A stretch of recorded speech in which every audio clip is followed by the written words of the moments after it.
Good morning, ladies and gentlemen. Hi. Happy Sunday, November 12th, 2023.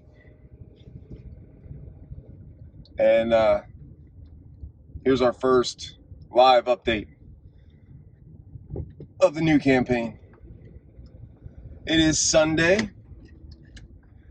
and as per usual, thanks to the lovely rat race that has been developed for us, I am on my way to work again. Every day's a work day, because you gotta keep making them dollar bills, y'all. Otherwise, you ain't gonna be able to pay your bills, y'all.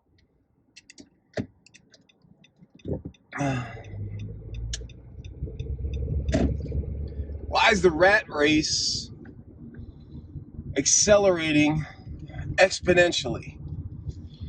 It's nice that I hear a lot of people out there finally getting it.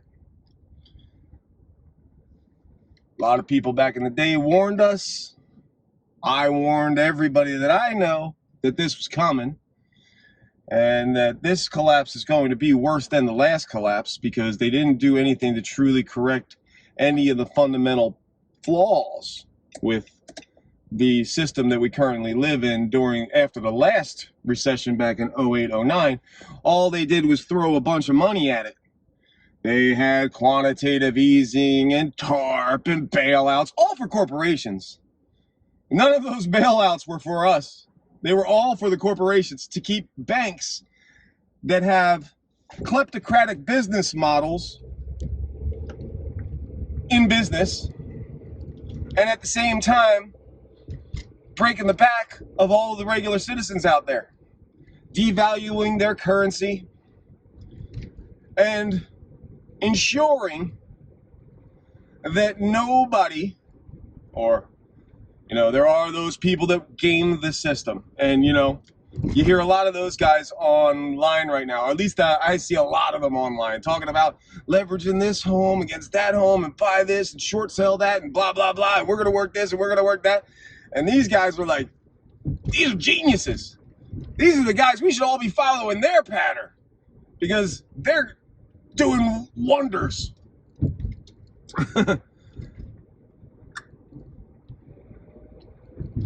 But in reality, they're only accumulating dollar bills or Federal Reserve notes or digits on a screen that can be wiped out in the blink of an eye. By what? Maneuvering percentage points and interest rates? By the way, I love Airbnb. But the idea behind it was not for people to retire on it. It was a way for direct person-to-person transactions to happen.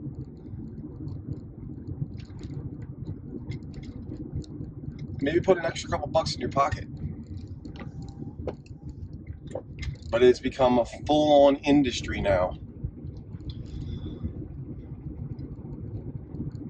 And as soon as something becomes an industry, you can guarantee that the tax man and that the banks are going to be coming looking for their cut. There you go. And then it's going to have to be regulated, because those regulators, they need to justify their bureaucratic paychecks.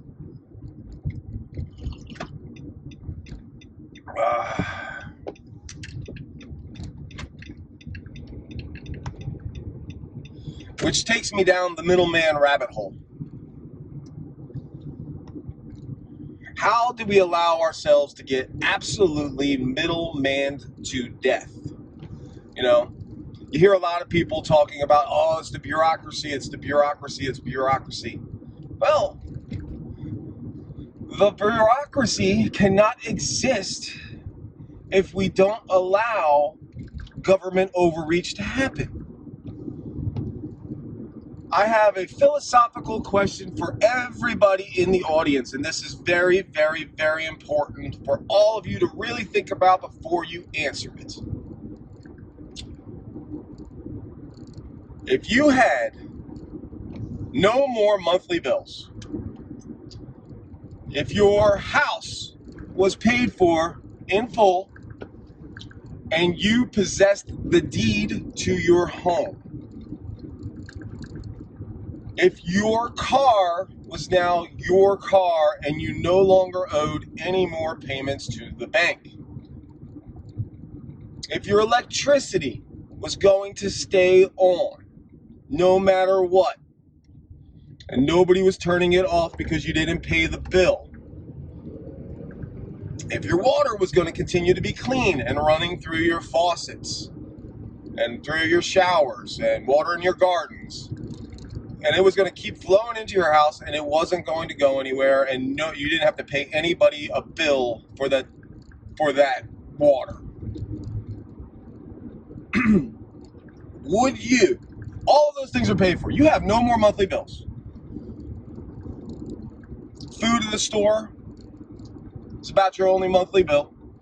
And by the way, in this scenario, the food in the store would cost about 1/10 of what it currently does. So if you have a $400 monthly grocery bill, in this world, your monthly grocery bill is probably $40.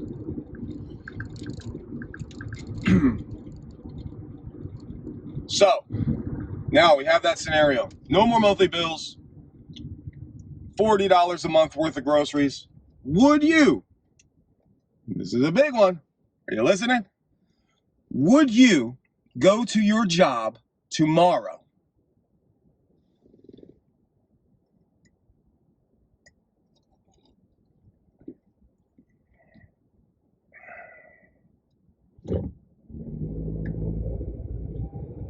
I myself, I work multiple jobs. One of them I only do once or twice a week, and that is taking care of my child's landscaping at his school. And I will do that for free every week if I had no monthly bills and my grocery bill was roughly $40, and what gas was back to like 30 cents a gallon. Yes, I would do that for free. I own my house. Why wouldn't I? It's keeping the school nice for the kids. My other jobs? I don't know. Probably not.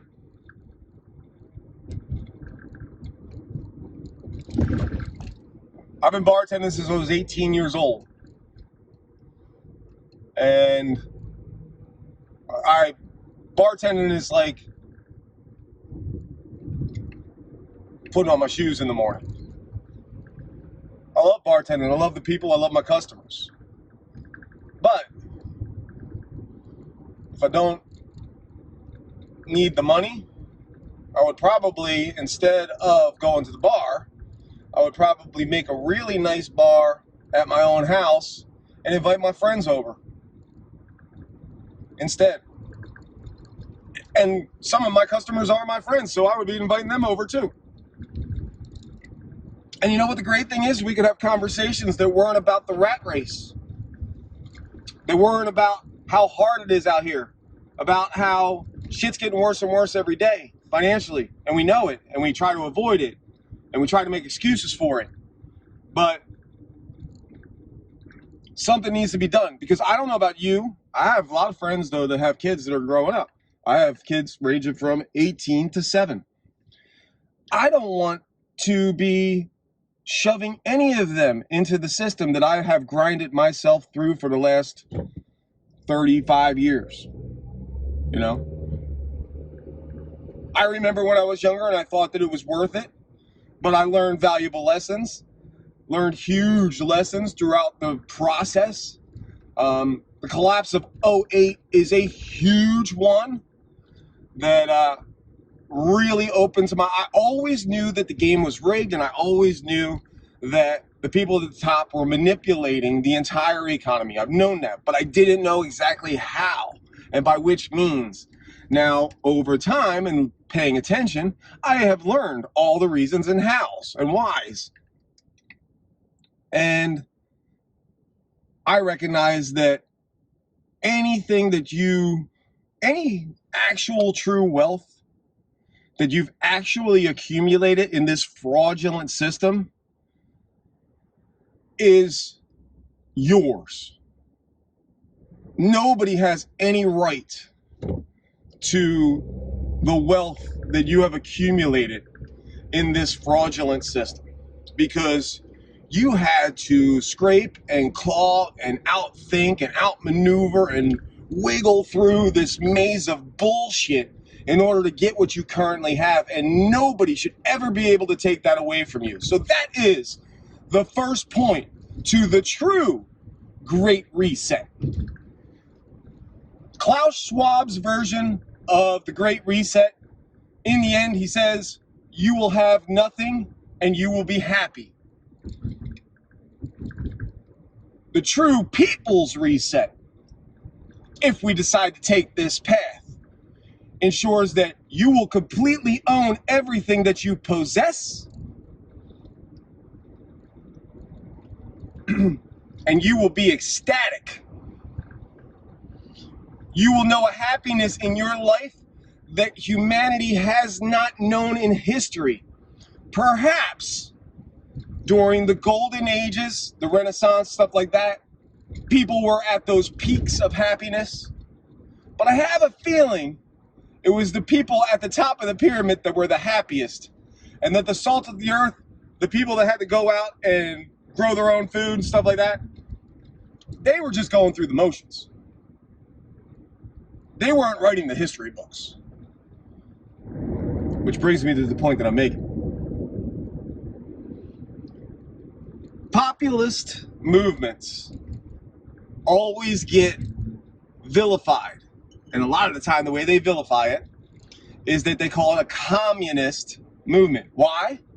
Because throughout our recent history, since Marx's stuff and since the fall of the czars and the creation of the Soviet Union and what's going on in North Korea, what went on in Cuba and all that stuff, everybody thinks that it's a communist revolution. No.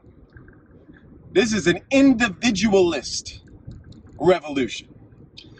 This is admitting as a people and as a society that centralized planning never works, and that the most efficient way forward is for individuals to experiment, try new things, and see what ideas they can come up with that can possibly make things better for themselves and those around them. Starting with your family, then going out into your neighborhood, then going out into your local community, and in today's world, because of the technology that we currently exist, we can share our ideas and our experiments and our conclusions with one another on a global scale. And if some dude out in Indiana comes up with a way for his neighborhood to be completely self-sufficient at very low cost, and he shares that information with the world, and some person in Washington decides to try the same thing, and then it becomes a popular organic growth type of deal where the individuals that created the system are actually benefiting from the system, rather than what we have right now, which is a group of kleptocrats at the top who created a rat race that all of us run on in order to support their way of life, even though they did nothing except put the architecture of the pyramid together and then tweak the little pieces when they needed to in order to keep all of us running on their string. We need to stop running on their string. If we cut our strings, they're done. Those people at the top of the pyramid have no actual real skills to provide to the rest of us. None. What are you gonna do? Get up on your podium and say some words? Shut up. Oh, you're gonna tell me how great you are and how you speak to God? Liar. You don't. So what do we do? All right, when I talk about cutting the strings, there are tons of strings attached to our backs. We need to individually identify all of them. Start off wherever you feel most comfortable. A lot of people only pay their taxes because of the threat that if they don't pay their taxes, the IRS is going to come to their house, knock on the door, and drag them away and put them in a cell. Or, even more gangster than that, come to the door, give them a piece of paperwork, and say, we're taking all of your shit and you're homeless now. You know? But the thing is, in the world that I'm talking about, you don't have to worry about that because the IRS is not a thing anymore. It doesn't exist in a massively empowered world. In my world, you know, this is the me project. Maybe you don't like this idea. I'm sharing my idea with you. In my world, there is literally zero reason for an institution like the IRS to even exist. Which brings me back to the earlier point that I was making about would you go to your job? If you're an IRS agent and all of a sudden you have no more bills, no nothing, your grocery bill is maybe $40 a month, you got all the assets that you ever accumulated in this fraudulent system are yours, so you have your own capital. All of them, we don't have any idea what any of them are actually worth because we have no idea what the market's going to say. But we're going to find out along the way. Would you go to your IRS job if that was the case? For who? For what? Now, how do we get rid of the IRS? Real simple. All you do is you shut down the Federal Reserve. You match dollar for dollar everything that's currently in the system, all the currency that's currently in the system. And count the digital bank numbers, whatever. Match it all with a new national currency. Done. We're not printing anymore. Everybody's got plenty. Everybody has their assets. You know, you're sick of living in Maine and you want to move someplace sunnier, so you decide you're going to move to North Carolina. You put your house on the market, you put a number up, somebody comes over to your house, says, I got it. He has the actual money. There's no bank, there's no mortgage, there's no nothing. And he says, okay, I can give you $45,000 for your house. Oh, and there's this house up in the mountains in North Carolina that somebody's trying to sell for like $35,000. So here's your 40 grand, roll your happy ass down to North Carolina and set up a homestead that nobody can ever take ever again, because without the Federal Reserve and without the IRS, then there is no more property taxes. Now, I love it when I tell people no property taxes. I have a lot of friends who are teachers. Awesome teachers. And I wonder how many of them would go to their job in this same scenario if they didn't have any of the bills and blah, blah, blah. I'm sure some of them would, and maybe some of them wouldn't. But if you're a teacher and you know that they tell you that your property tax, your salary is paid for by property taxes in your area, you are never going to be cool with the idea of eliminating property taxes. That's how they get you. But there are so many better ways to pay teachers than threatening people with taking away their homes if people don't pay for teachers. And think about this. That's what they currently do. And we still see teacher strikes all the time. Feeling underpaid, needing, you know. Guess what? In the system that we currently live in, we are all going to constantly be more and more underpaid. And the reason that is because the cost of living is always going to rise faster than you could possibly pay the people. That's the way it's set up, and that's why it needs to end. Like, why would I insert my child into a system that I know is just going to grind the living shit out of him until he finally dies. And you know what? If he's lucky enough to reach retirement age and has some stuff accumulated, and has, let's say, 10 years left after retirement, you can guarantee that the sick care industry that we currently have is going to sap every last part of his savings, Social Security, and everything else up until the day that he literally doesn't breathe anymore. Why, as a responsible, loving parent, would I ever insert my love of my life, my child, into such a system? That's why I think every single parent on the planet, and grandparent and everybody else, like, I talk to people of all generations, young, middle, old, because this has been my passion for 30 years. And anybody that has spoken to me over the last 30 years has heard a conversation similar to this at some point. When the hippie movement happened in the 60s, it was a populist movement. It had a communal feel, and a commune is different than communism, by the way. It had a commune feel to it. It was an amazing concept, and the thing that made it so that it was not successful and never reached its end goal was because the older generation at that time, basically be my grandparents, did not think that the hippie movement was what the world needed, and they did not support it.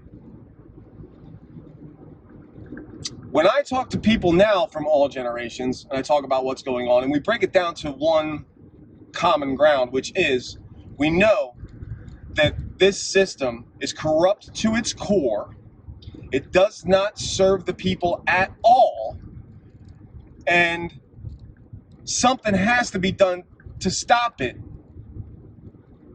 We always come to a rubber meets the road, because at that particular point, I will present a possibility, an idea, a suggestion, and it's outside the box,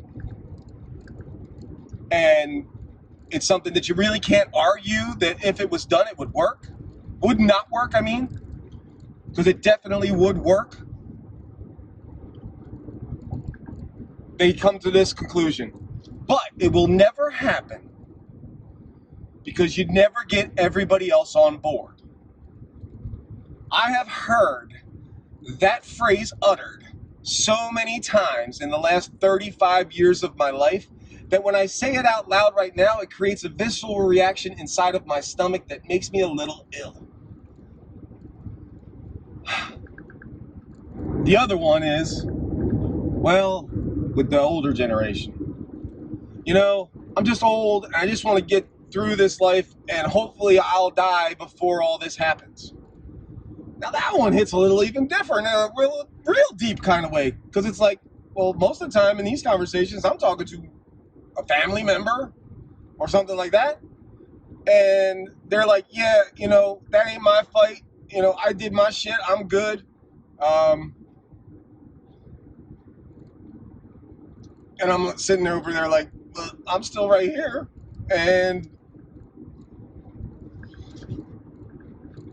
your grandchildren are going to be coming up into this, and it's definitely not heading in the right direction. Does anybody think that things are heading in the right direction right now, except for I'm going to refer to them as the current ruling class, the financial interests that run the world? And if you don't think that financial interests run the world, you have not paid a bill or gone to work to pay a bill. They've created an economy that rewards those who manipulate others the best. That is a horrible model for us to be following as a society. When you have things like engineered obsolescence as a means to expand profit margins, you are no longer of service to a free economy. You are a tool of destruction built inside of a sociopathic economic system. And we need to rethink the energy that we are going to be giving this system from here on out. The Mass Empowerment Project, I have said many times, is a social movement. It's a shift in mindset. Once you feel your own personal power and you recognize your contribution to the creation that we are all experiencing, you have to make a conscious decision as to what program you're going to feed into the system. Because we are all programmers. We are all here experiencing this existence together and creating it together. And there are an infinite amount of narratives and possibilities out there. And I hear a lot of people talking about the things that they see on their television that make them feel like we are going to hell in a handbasket and there's nothing we can do about it except accept it. Or go out and vote red or blue next November, whichever one you think is going to be better. Even though we have hundreds of years of proving that they are two wings on the same bird. And their main goal of both parties, Republican and Democrat, and this is why we cannot vote for them, is to further enslave all of us. Expand government at all costs. Increase spending every year to an unsustainable level until that swirl and burl, this economy that's going finally goes bam and explodes. And all those people that are running on that wheel are scattered. And let's create chaos for a while. That's their goal. I say we get ahead of the curve. And here we go. We see this collision about to happen. We're hitting our brakes. We're slowing down. We're building a whole better way of life this way as this thing is going on. Let that fucker sink. I started viewing the world in this way. I saw the Titanic hit the iceberg. And I grabbed the lifeboat and started lowering that sucker down. And a few people on the Titanic were walking past me. And they're like, what are you doing? I said, I'm taking a lifeboat down. You want to come? I have a feeling there's something wrong with the boat. And they were like, yeah, you're crazy, you're crazy, you're crazy. All right. So I got the boat all the way down to the water. On the way down, I'm passing windows. People are like, what are you doing? I'm just taking a little lifeboat ride. But listen, I have a feeling that the ship is sinking and you might want to get in this lifeboat with me. Ah, you're fucking crazy. Right. So finally, I'm down in the water and I got the oars and I scream up, hey guys, I see a big hole on the side of the boat and the boat is about to go down. Hey, I think you might want to come down and get in the boat or start bringing down the other lifeboats now. You idiot. Pop the top. They're drinking. They're having a good time. They ain't paying attention to shit I'm saying. So I start rowing away, but I stay within view. I mean, I'm right now, I'm about 25 yards away from the Titanic and I'm backing up. And now we have all the stuff that has gone down between 2008 and 2023 that has brought us here. And I think I see other life rafts down, but I'm too far away now to know how many people are out. But I'm watching the bow of the boat go straight up in the air like this because it's about to break in half. And it breaks in half. And the whole thing's going down. And now you're watching the thing, the Titanic, sink from the top down. And now we're right about at the spot where the last tip of the boat is about to go under and suck everybody down. And I'm turning around, all right, in my lifeboat. And I'm going back and looking for survivors. Because after the collapse is done, that's the responsibility of those people left in the lifeboats, is to go back and see who else made it and try to save them. That's my mission. That's my empowered perspective and why I do what I do. It's the me project, but it's not about me.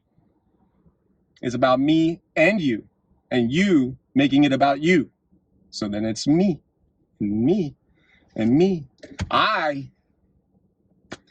really hope that by November, I see at least a few dozen people wearing me shirts to the polls. I love you. Y'all have a great day. Have a good week. And I will be talking to you soon.